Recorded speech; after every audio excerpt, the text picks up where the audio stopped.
Olá pessoal, bem-vindos ao Road to Agility. Eu sou Adriano Ribeiro e hoje eu trago para vocês um vídeo sucinto, mas que pode te ajudar bastante a quem está trabalhando ou quer entender um dos conceitos do DDD. Talvez o principal conceito, o que vai fazer toda a diferença nas suas aplicações ou no uso dessa arquitetura.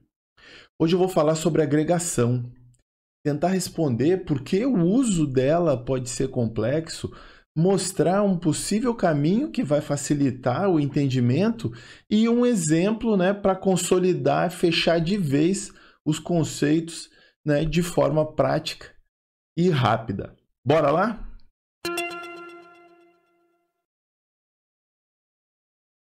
Bom, antes de começar, se estiver curtindo o conteúdo, por favor, ative as notificações, se inscreva no canal, isso vai motivar a gente a produzir mais conteúdo, vai ajudar o canal a melhorar a relevância na plataforma. E em caso de dúvida ou sugestões, por favor, comente, fale conosco que ficaremos muito felizes em responder. Muitos falam que DDD é complexo. Se olharmos para os diagramas que o Eric Evans fez quando apresentou a arquitetura como um todo e todos os conceitos associados, realmente assusta um pouco. Mas, se a gente for pescar os padrões que ele usou para exemplificar e trazer para a nossa realidade, a gente vai ver que padrões como Repository, Entity, Value Object, Factory não são tão de outro mundo assim. A gente já usa isso, inclusive os services. Ou seja, se a gente já usa, por que a coisa é tão complexa? Por que a coisa assusta? E o Eric ainda faz outra coisa. Ele separa os padrões de suporte de padrões core, de padrões que você vai usar para representar o domínio. A possibilidade de você modelar uma aplicação inteira baseado nas informações de domínio e não em cenários, pura e simplesmente, que acabam possibilitando que a gente olhe para a funcionalidade e não para o escopo e o contexto específico, faz muita diferença na hora da gente modelar a aplicação. Então, dentre os padrões que ele mostrou, por exemplo, o Entity Value Object, são padrões de representação de domínio. A gente usa quando está montando o nosso modelo objeto relacional, por exemplo. Com base nesses padrões, a gente vê que, em termos de domínio, a agregação ficou de fora. Por que ela ficou de fora? Porque todos os demais a gente consegue, com muita facilidade, desenhar com base em poucas entrevistas com o usuário, considerando só a saída de cada processo e a entrada. A gente consegue modelar, mas a agregação, a gente precisa de mais. A gente precisa de um vocabulário adequado, a gente precisa entender, inclusive, aspectos temporais em termos da relação entre as entidades. E isso faz toda a diferença. Isso é difícil da gente trabalhar. Muitas vezes, ter um expert do negócio já é complicado. Próximo, para ajudar a extrair os elementos que vão nos ajudar a desenhar as agregações. Então, com base nisso, o que é difícil? É o DDD ou é o que o DDD demanda? Então, é complicado. Então, vamos lá.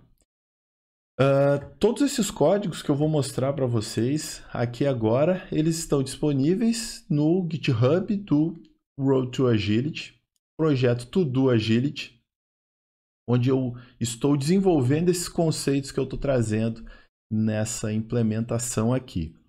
Todos esses conceitos foram baseados no livro do Eric Evans, no Domain Driven Design, no Implementing Domain Driven Design, Domain Driven Design Distilled, do Vernon, no Secure by Design, do Dan Berg, e mais 2 Daniels e no Test Driven Development Extensive Tutorial de um polonês que eu não vou me atrever a falar o nome dele.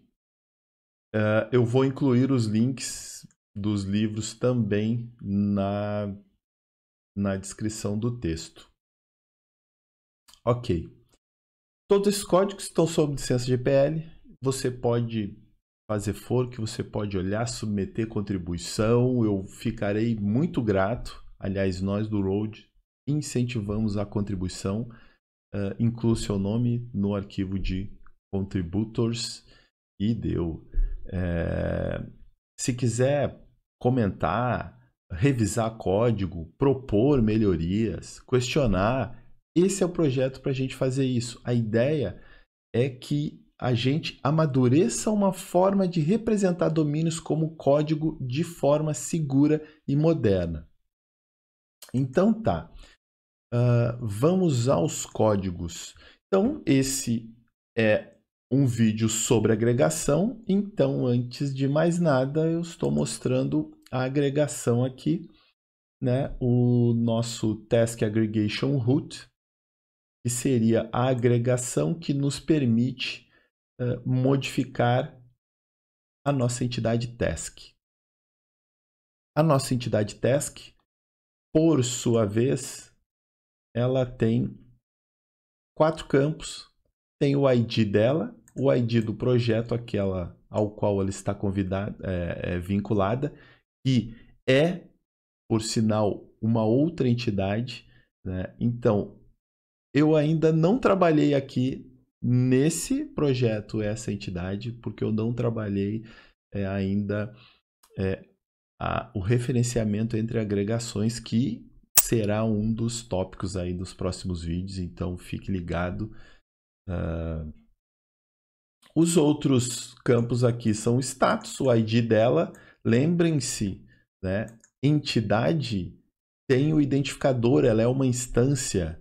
VO é um conceito, né? Dinheiro, categoria, né? Estado, por exemplo. Ele é definido pelas propriedades dele. Então, vamos entrar aqui e ver as propriedades do estado. Ele tem um enumerator que define um range de valores. Né? Ou seja, ele não tem, ele não existe propriamente dito sem estar associado a alguém. Se eu instancio um VeloObject, ele vira uma entidade. Ele passa a ter um identificador, uma identidade. Então, é por isso que eu estou representando dessa maneira, né?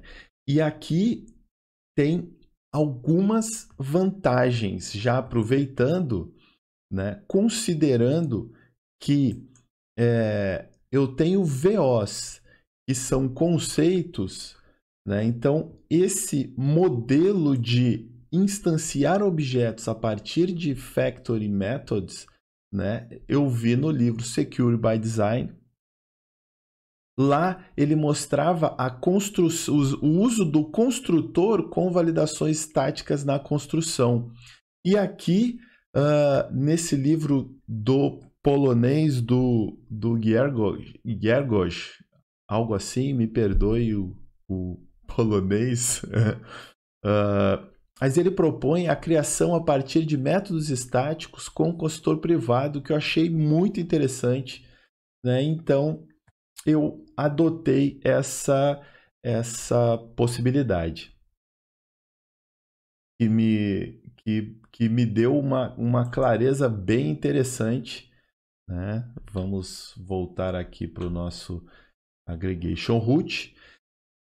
E aí eu expandi essa possibilidade, trouxe aqui, né, o construtor.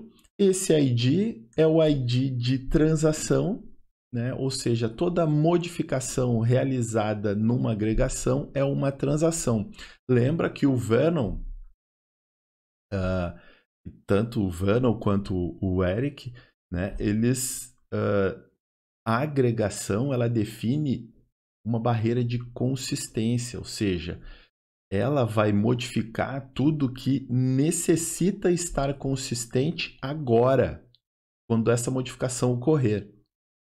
Se existem VOs ou entidades ou qualquer outra estrutura dentro da agregação que você definiu que ela possa estar consistente de forma eventual ou em algum momento futuro, seja ele qual for, então já vale a pena você avaliar, retirar isso e tornar essa entidade uma entidade root de outra agregação. Foi por isso que eu trouxe esse projeto aqui, que eu quero exatamente isso.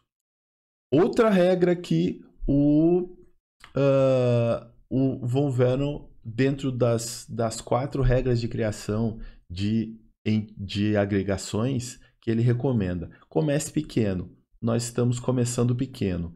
E detalhe, para começar a definir os conceitos, ainda é interessante que você escreva testes, porque os testes vão te ajudar a definir as interfaces dos conceitos.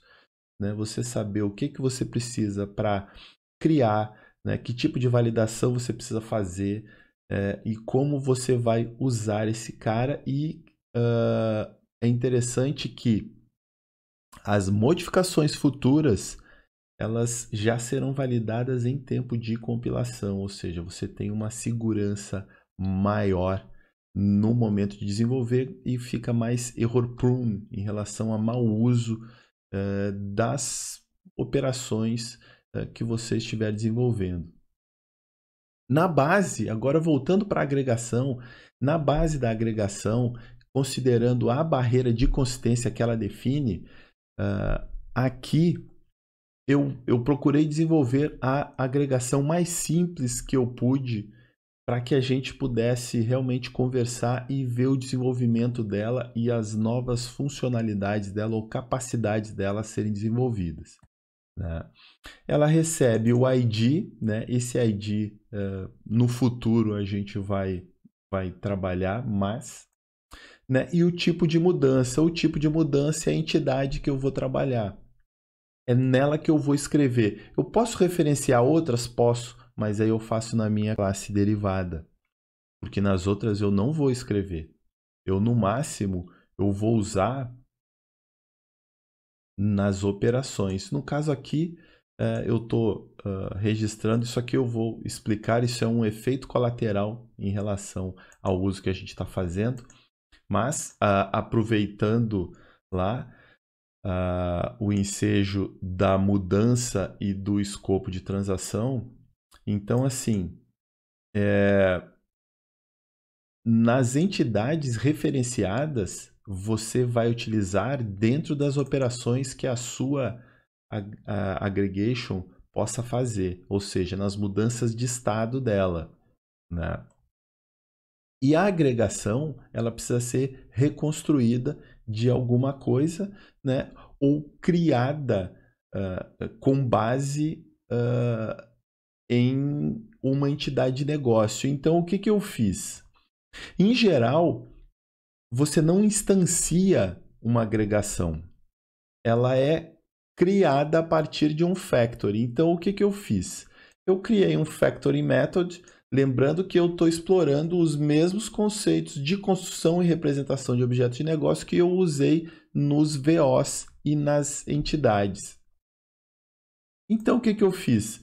Eu usei os VOs, eu usei os parâmetros de criação da minha aggregation root, e aí eu crio essa aggregation root através de um factoring method, né, de maneira que ela já nasça consistente. E conforme ela nasce, aí eu já considero a criação como a primeira mudança. Por quê? Então vamos lá na mudança. A minha aggregation base, ela hoje faz duas coisas. Registra mudanças na minha transação e me retorna essas mudanças. A agregação não persiste nada no banco. Ela enclausura o seu objeto de negócio, seu contexto de transação. E ela possibilita um ambiente seguro e consistente para que você possa executar as suas transições de estado, né, de forma segura e validação.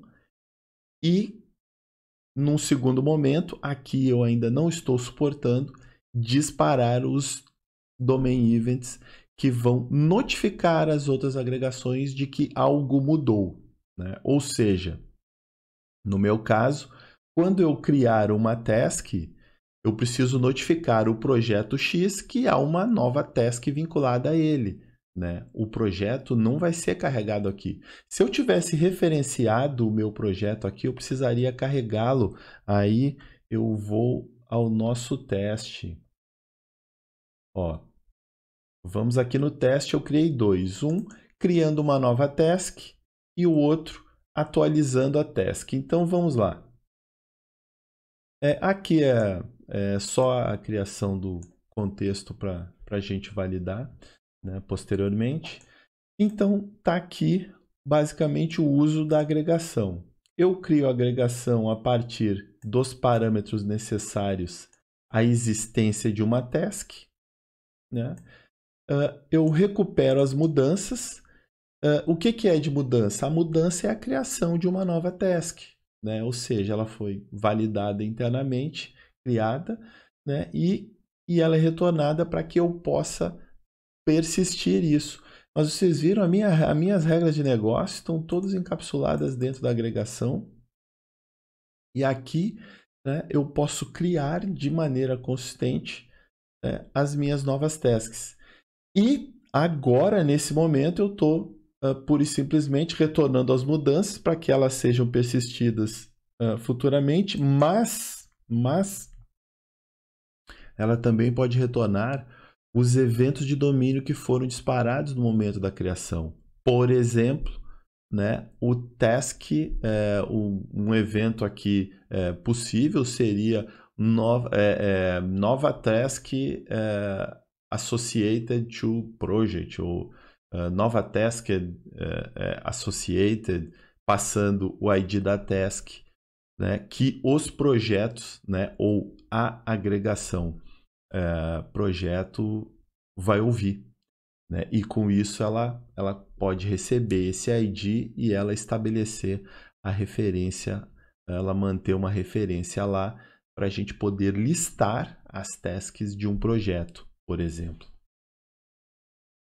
No caso, isso é o que a gente chama de consistência eventual, né? E a gente vai precisar de um esquema de publicação de eventos, né? Eu não quis trazer exatamente para não complicar aqui os conceitos e não deixar mais complexo do que o necessário essa nossa primeira agregação aqui.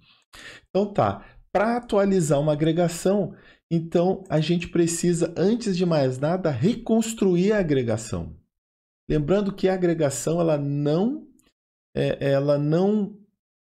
digamos, como ela não tem acesso ao banco, ela é uma representação do negócio, ela depende que alguém a alimente com dados, né? Então, no caso aqui, como isso é um teste e ele está puramente testando a nossa agregação, então eu estou criando uma task, né, para simular como se ela fosse existente, passo essa task para o meu factory método de reconstrução da agregação root, e com isso eu posso finalmente fazer a atualização dela.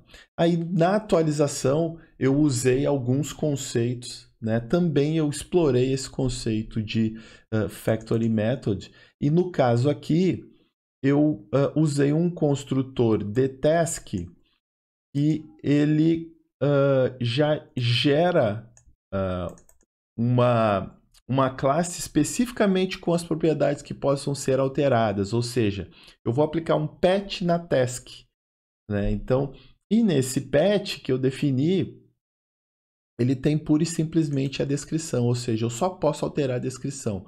Aí tem uma segunda dica, né? Ou seja, através de factory methods e com propriedades privadas, você pode deixar explícito a forma com que você quer que o seu objeto de negócio seja alterado, né? Você garante o caminho de alteração como um caminho único, né? Ou as variações possíveis você vai definir através desses métodos, né? Com as regras respectivas de cada um sendo aplicadas devidamente.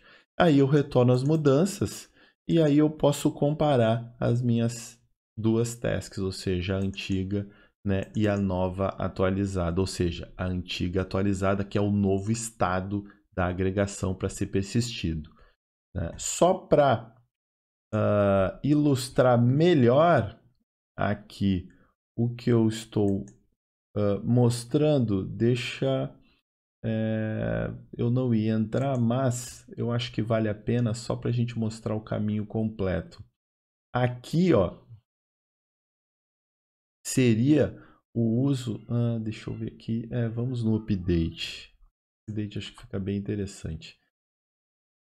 Aqui eu estou recebendo, esse aqui é o meu, é o Command Handler, isso também vai ser um vídeo futuro, a gente vai explorar mais o CQRS dentro desse desenho, né?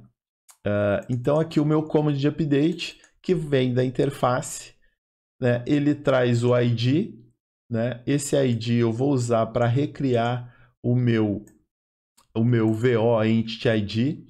Esse VO Entity ID eu vou usar no meu repositório para o repositório recriar a minha task atual. Essa task atual eu recrio a minha agregação. A partir do texto da descrição da interface do comando, né, que veio para mim, eu recrio a descrição, né, com o meu conceito description criado. Então eu posso aplicar o patch através da agregação, recupero as mudanças e salvo no meu repositório, commit, fechou.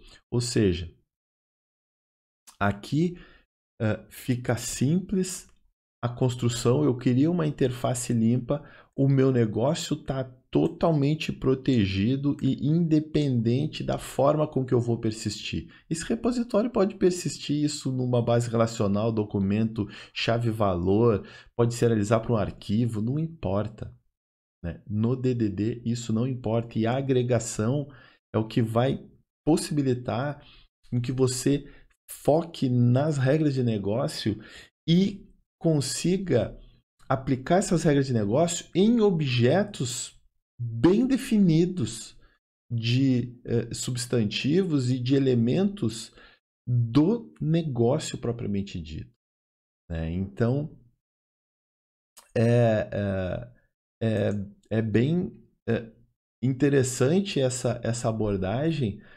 porque as coisas ficam bem claras, cada uma nos seus lugares. Assim, o DDD, com a agregação, principalmente, ele define um elevado grau de fronteira para cada contexto. Ele delimita muito bem os conceitos da sua aplicação.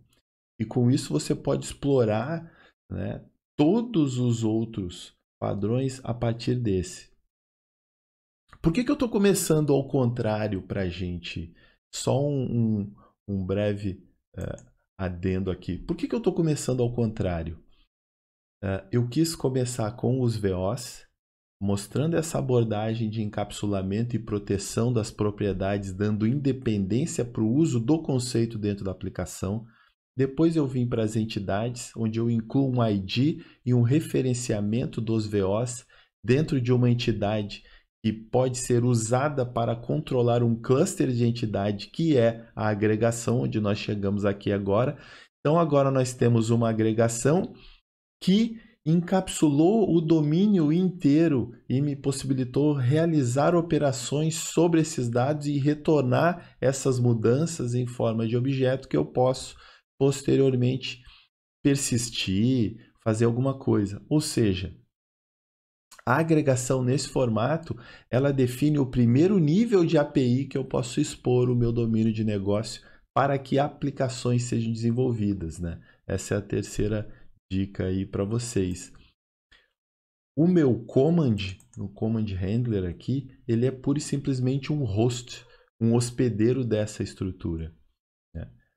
E se eu precisasse, quando eu precisar consultar projeto aqui, que eu não incluí ainda, mas eu vou trabalhar isso, e talvez no próximo vídeo, né, vamos ver o que, que vai ser mais interessante. Vocês podem opinar, por favor. Se quiser escolher um dos próximos temas, por favor, comentem aí que eu vou ficar muito feliz em responder ou atender, né, a pedidos. Aqui é que eu faria a consulta através de um serviço na outra agregação, porque ele pode estar remoto, enfim, aí vem outras coisas que são as formas de comunicação entre serviços, e aí a gente já entra com os contextos e com diversos outros padrões de DDD de forma mais abrangente que a gente vai trabalhar.